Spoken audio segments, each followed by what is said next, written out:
cardboard cutout anchor person, Dora Smarmy.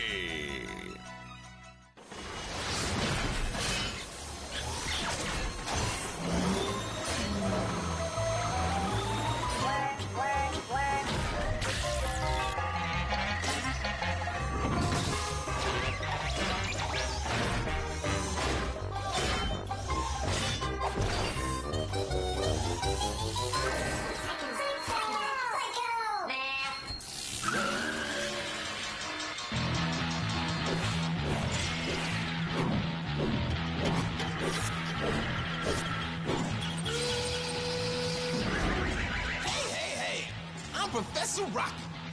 And today, in home economics, I'm going to teach you children how to make a pillowcase. Sound fun? Well, too bad, because we are really going to play some psycho math. Whoa, being a wise guy always makes my head explode. Okay, now for how psycho math works. I'll show you an equation, but instead of numbers, I will show you some pictures. Now listen up. You figure out what numbers the pictures stand for and solve the problem. Are you ready?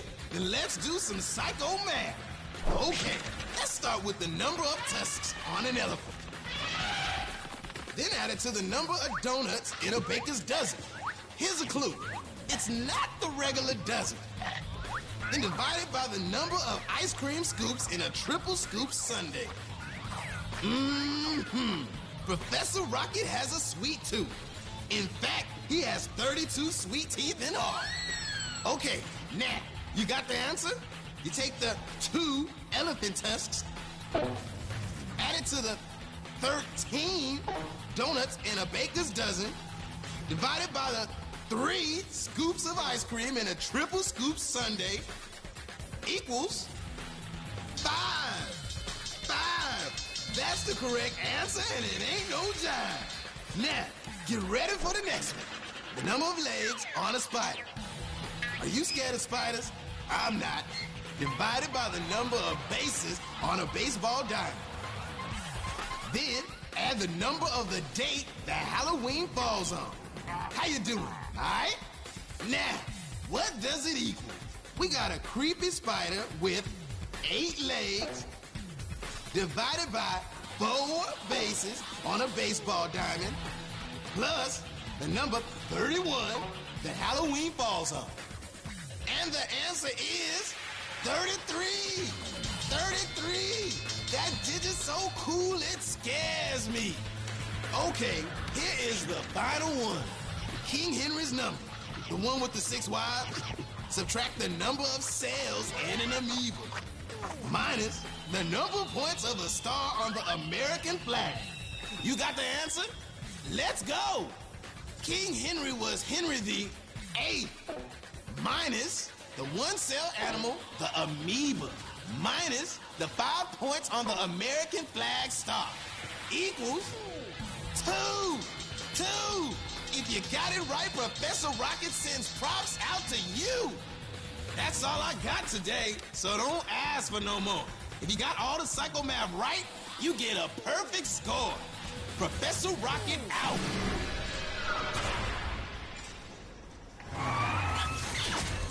Who's got the next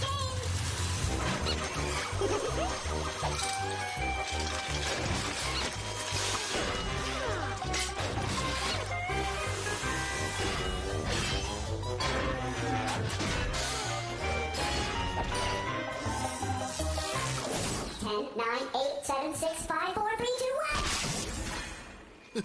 It's time to play 10 seconds, where you've got to read between the lines and think up the answers before time runs out. So now you know how to play. You're on your own. You got 10 seconds. I'm getting dizzy. The answer is turning point. Ooh, next one.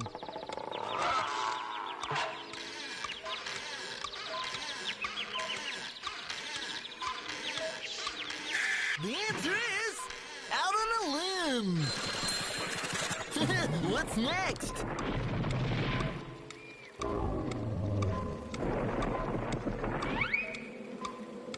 It's not such a big deal. It's making a mountain out of a molehill.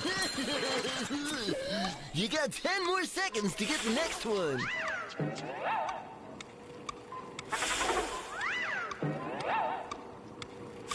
The answer is throwing caution to the wind.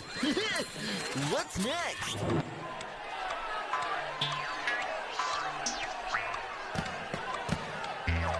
I'm feeling kind of punchy. Did you get it? It's shadow boxing. Well, that's it for now. So keep your feet on the ground and your head in the clouds until it's once more time to play 10 seconds.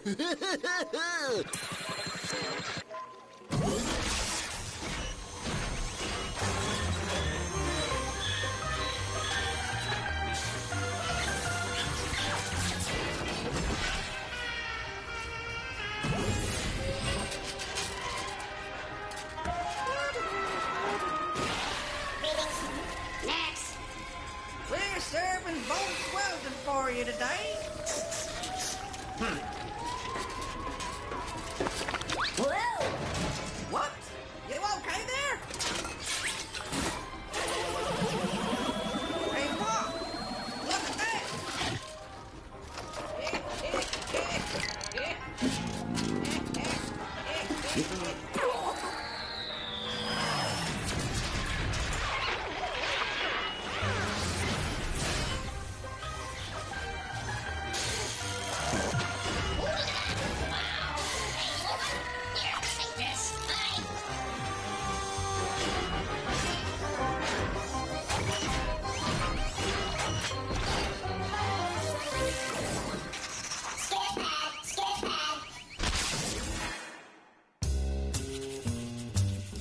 Hey, cats. It's your friend Sketch here to lay something heavy on you.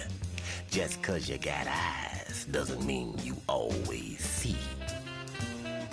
You got to get the whole picture before you really know what's going down. Don't believe me? Well, I'm gonna show you some pages from my sketch pad, but not every page. See if you can tell what's happening before I show you the missing pages. You dig? Now picture this. An English duke sees his most proper Queen Elizabeth fall right off her throne. The queen is mortified, baby. She wants to discuss the matter with her advisors. So she orders the duke not to tell anyone what happened until he sees her face again. The duke agrees. But the newspapers hear something's up. They want the duke to tell them what went down. So they hound the duke night and day. But the duke, he won't talk. Then these news dudes lay a bunch of the green stuff in front of him, and he agrees to tell what happened. When the queen reads the papers, she flips her royal wig. The duke is brought in, and she reminds him that he wasn't supposed to say anything until he saw her face again. But the duke, he's just chilling. He tells the queen that she can't punish him because he kept his word the whole time. Crazy, man. Are you hip to the scene? Can you tell me what really went down before I lay the missing pages of my sketch pad on you? Remember, you can look, but you don't always see. Check it out. Now, you might think that he saw the queen's face at a wax museum, but that ain't it. Or maybe you're thinking the duke dreamt of the queen's face and spilled the beans in his sleep, but that ain't it either. So you gotta ask yourself, how could he see her face when she couldn't see him? You got it in focus? He saw her picture on all that money. He kept his promise not to say anything until he saw her face again. It just happened a little sooner than the queen was figuring. Wow, child. So like I've been telling you, when you really use your eyes, you're gonna draw the right conclusions.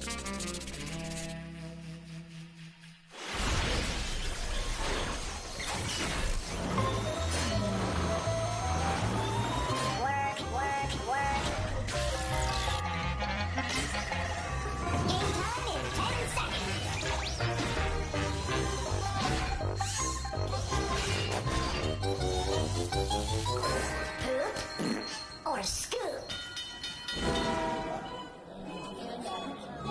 Ladies and gentlemen, hey, I'm talking here. That's better.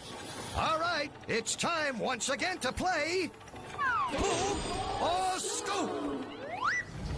Can you tell the straight scoop true from the animal poop false?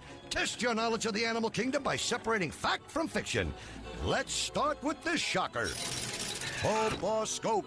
An electric eel generates enough electricity to power a 20-story office building.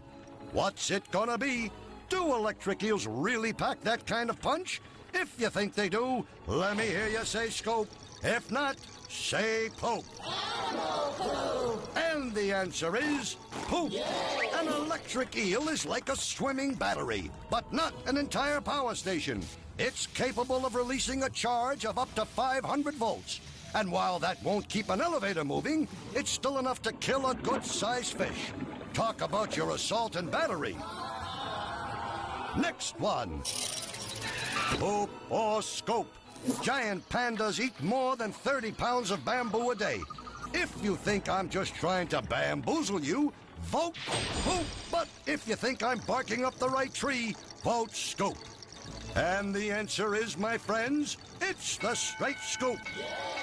The giant panda eats about 33 pounds of food every day. They'd much rather eat more nutritious foods like fish and small rodents. But the problem is that animals aren't plentiful up in the panda's high mountain home. So he eats bamboo. Lots and lots of bamboo. Here's another one for you. Get a load of the narwhal. Poop or Scoop. The narwhal uses that long tusk to skewer other fish like a shish kebab. If you think that's besides the point, go Poop. If not, go Scoop. And Poop it is. The narwhal's tusk, which is really an 8-foot-long tooth, isn't used to stab anything. No one's quite sure if it has any real function, although it may play a part in mating rituals. And speaking of sharp points, try taking a stab at this one. Poop or Scoop. The porcupine can actually shoot its quills at predators and prey. What do you think? Can a porcupine really stick it to his enemies? If you think so, go with Scoop. If not, pure Poop. And the answer is, it's pure Poop. The porcupine can't shoot its quills. It only releases them after they get stuck in an animal that comes near. Talk about too close for comfort. Well, kids, that's all we got for you today. If you got only one right, you're a party pooper. 2, and you're a pooper scooper. 3 makes you a super pooper scooper. If you got all 4 questions, you're what else? A super duper pooper scooper. I'm telling you, you can't get this kind of entertainment just anywhere. So please, join us again next time for Poop or Scoop.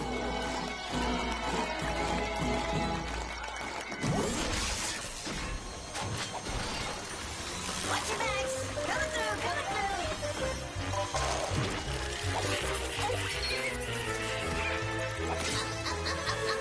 No, wait, left, right, left. Okay, right there, hold it.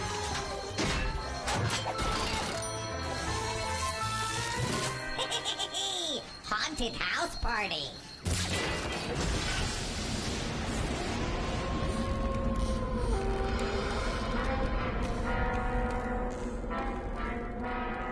Good evening and welcome to the Haunted House Party. Tonight we will party with the most revered and yet dead luminary. It is you who is responsible to deduce just who our mystery guest is. Oh look, our guest of honor has just arrived. See if you can identify him. If not, who knows what ghastly consequence will befall you.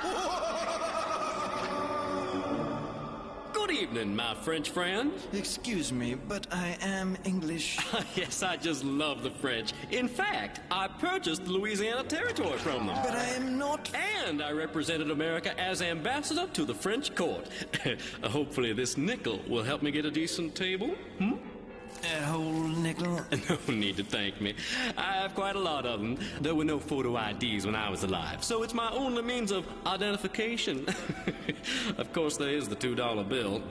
I'll be sure not to spend the entire nickel in one place. Oh, I so love parties.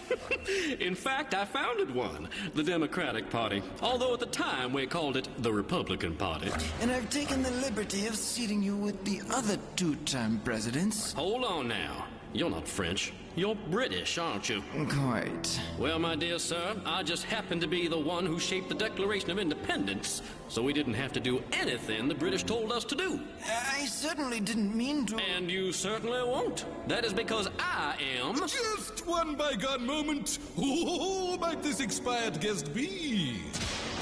Let's examine the facts. He was ambassador to France, from whom he purchased the Louisiana Territory. His face is on the nickel and the $2 bill. He founded the Democratic Party. He was a two-term president, and he shaped the Declaration of Independence. The mysterious mystery guest has got to be...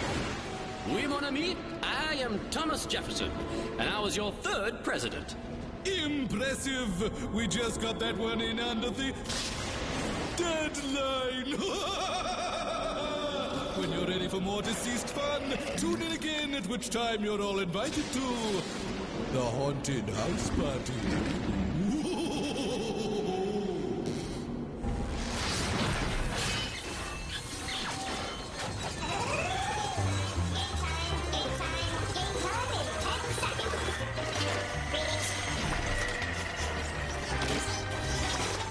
Game cartridge loading. Check.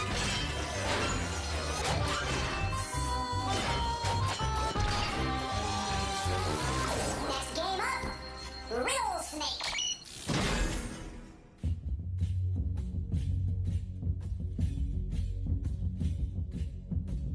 In the dark and mysterious recesses of parts unknown, there resides the strange and riddle-wise creature known only as the Riddle Snake.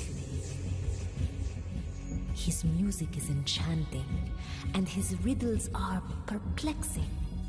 So look close and think even closer, closer, closer.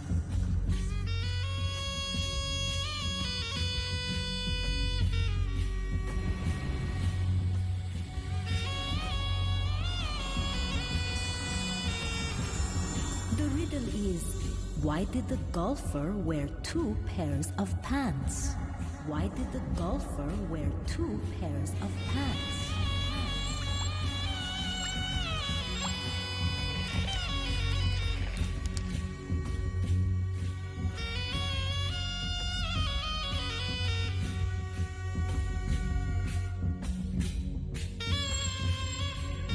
Why did the golfer wear 2 pairs of pants?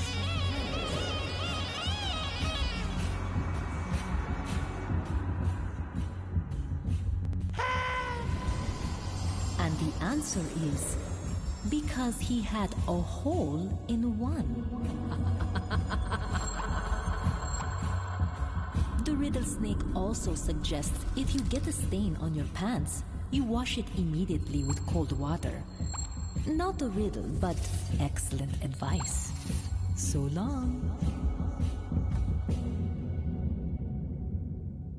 Greetings. Time for Crashbox Rewind, where we flash back through the show and remind you how smart you really are. He was ambassador to France, from whom he purchased the Louisiana Territory. His face is on the nickel and the $2 bill. He founded the Democratic Party. He was a two-term president, and he shaped the Declaration of Independence. I am Thomas Jefferson, and I was your third president. Let's go! King Henry was Henry the VIII, minus the one-cell animal, the amoeba. minus the 5 points on the American flag star equals 2. The heart is a muscle that works by pumping blood through the body. It has 4 chambers, 2 collecting ones called atria, and 2 larger pumping ones called ventricles. But his inability to select a single talent out of his many shows him to be indecisive, and his attempt to pull a rabbit out of his hat was bungled. Well, that's it for now. See you next time.